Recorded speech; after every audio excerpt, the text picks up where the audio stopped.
Welcome back. We're a Canadian homesteading and how-to style channel based out of Niagara Falls, Canada side. If you're new here, we've been working on our old farmhouse originally built in 1889. In this video, we're going to be installing 8 windows like for like. We're basically retrofitting windows into an existing opening.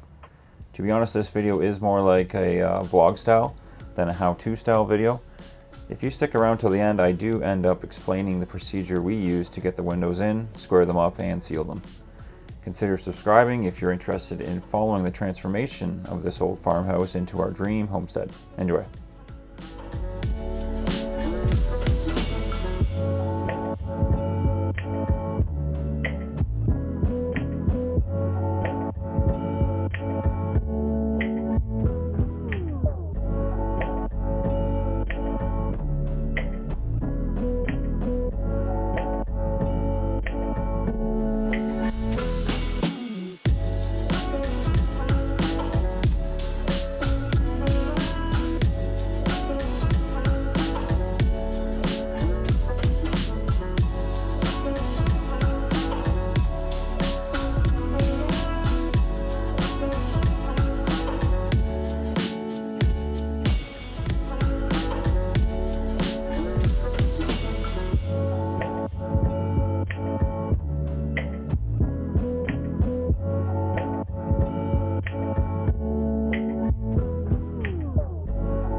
Okay, we're live. Okay. So we're here. You guys have watched the video thus far, seen us changing out windows, all sorts of stuff. We're on to our last one over there, and we thought we'd take a minute to kind of explain to the general people. I'm just a regular old guy. This is my old man here. He does windows for a living. Hello, everybody. And we're going to explain kind of how to, I guess, change a window like for like. Basically retrofitting a new window into existing frame. Okay, so first you're going to show up, measure the window. So what would you say, Dad, for measuring windows? Just some tips for making sure you get a good, Well, measure. Ed, you have the tight opening, okay, and you have to be a little smaller than the window has to be a little smaller than tight opening. That's obviously. So, with the trim off, okay, this is going to be your tight opening. You can't get any bigger than that. Right. So, what I'm going to suggest is you take that tight opening and whatever it is. Here's about 24 3/4. Right. All right. Now, if I take 24 inches, that's 3/8 smaller for the window to go in. And you do the same at the top, off the bottom of the stool. Find the tight opening again.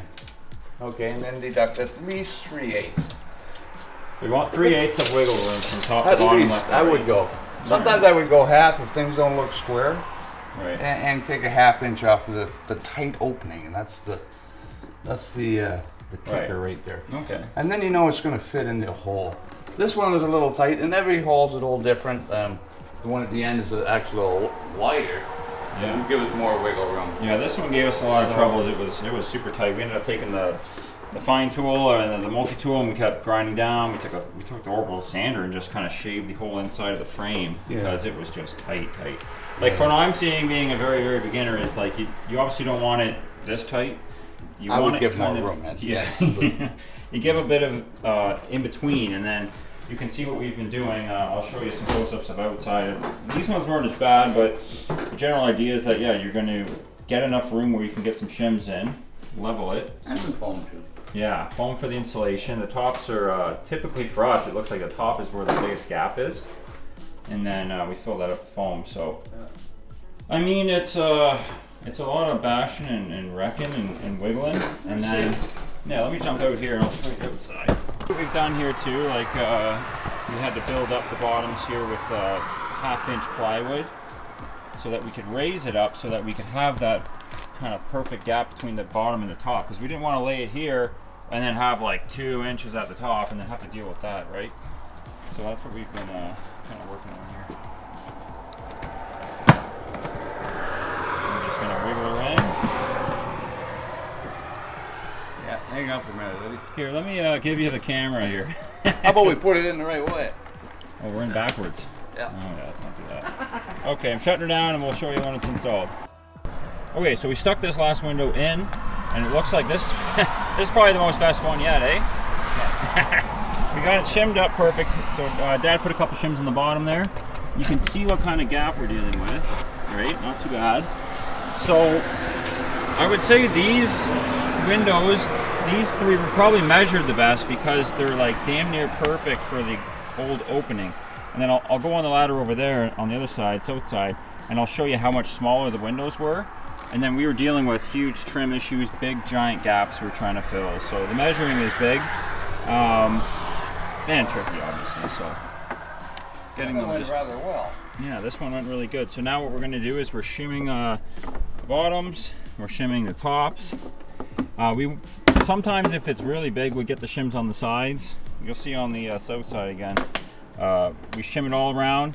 Then we take some spray foam and we spray foam on both sides of the shim, and then we on this side, that side, that kind of basically expands and it lets the shims, it takes a bit of the weight off the shims.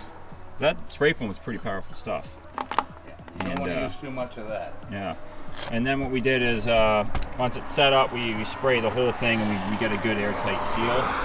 And then obviously we're doing we hired someone for the exterior. They're going to be doing all new siding and flashing, so don't judge us on that. Alright? And then test, make sure your windows work, obviously. So, yeah, we took a level on it. These are kind of, you know, the way, these are kind of where they gotta be. The top, Going out, Dad? well, it could come a little bit actually, yeah. Okay. Just a smidge. What's that? Yeah, that moved a bit. Very close. Very close. Now, this is a 200-year-old home, so trying to get things trying to get things level is just about impossible, but as long as it's close. And what I've been doing, Very close. I don't know, maybe it's just because I'm like, Very close. I'm a regular person, I guess we'll call it. A regular old Joe. I'm just coming out and making sure that the damn things look straight. I mean, you know, because we got these little X's in the windows, are they cockeyed? No, they're nice and straight, so it looks good to me. Side to side, this one moved a little bit, but yeah.